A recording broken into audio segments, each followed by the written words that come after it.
On this next great episode, man, I want to continue to talk about music production, and I'm giving out tips and techniques as I'm working on my new project, Kingdom Radio, which will be dropping in June. All right, dropping in June. I want to talk about today dynamics. All right. Let's dive into dynamics and how this is really, really important for your songs, for your next hit song. Dynamics is very crucial. I've heard songs that are really the same the entire time. I mean, there's nothing really to look forward to in this song. I mean, the chords are the same sounds, nothing really changes. And I think this probably comes from people who don't really understand music, which is why I'm doing these episodes and I'm giving out these tips, because I want people to understand that there's more to creating a song or writing a song and producing a song. There's more to it than just a couple of plugins and throwing some chords in there and throwing some drums on there and hoping for the best. There is a level of understanding, all right? And so this episode, yes, I want to hone in on dynamics and make sure that you are using them to your advantage. All right.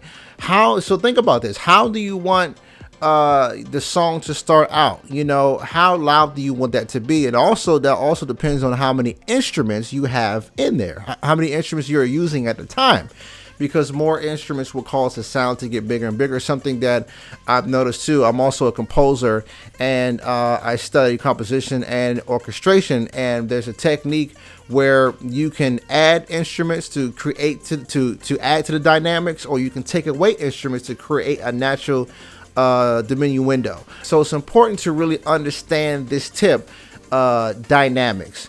Where do you want the energy to really be? All right. Do you want so I'm just going to go ahead and answer that. For me, as far as a song is concerned, I'm going to really want that energy to be in the chorus. You know, as a matter of fact, there's a technique that mixing and mastering engineers use.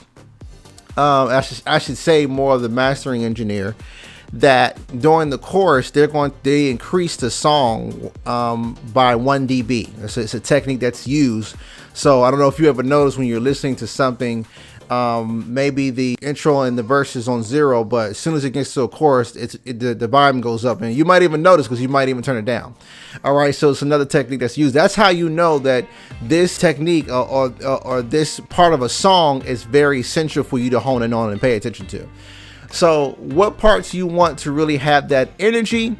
You know, where do you want things to really drop out? There's a technique that I hear a lot, especially in pop music, where the chorus is loud and is popping, it's hitting, and then they drop out because it's letting you know that now we're going into the second verse. All right, or the same thing may happen before a chorus. All right, maybe there's a pre-chorus and then there's going to be a dropout, and then boom, the chorus comes in and it really hits you in the face. All right, so this is how you really can play with dynamics. Again, playing with dynamics with how many instruments that are being used at the time.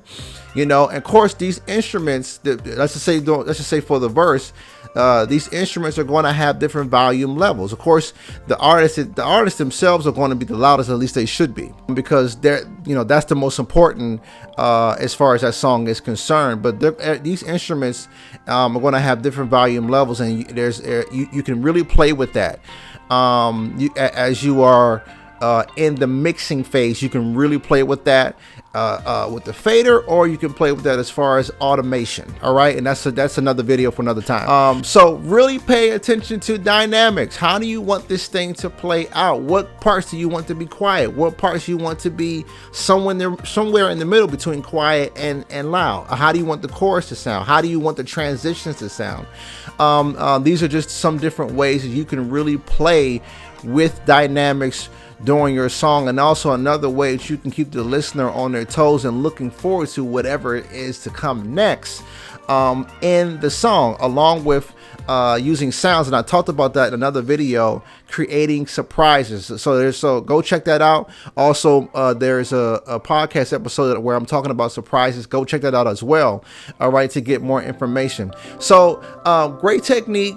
Really take this, pay attention to it. Go do some listening. Go listen to, and I'm talking about the top cast. Go listen to professionals. Go listen to great songs, written songs, and go listen to great songs that have been mixed and mastered. And listen to how the engineer has honed in on dynamics themselves to really make this song pop and to really make it hit. All right. I want to thank you so much for checking this out. I hope you're having a wonderful day. If you're not having a wonderful day, you can change that by your mindset. Thanks so much. Tony King out.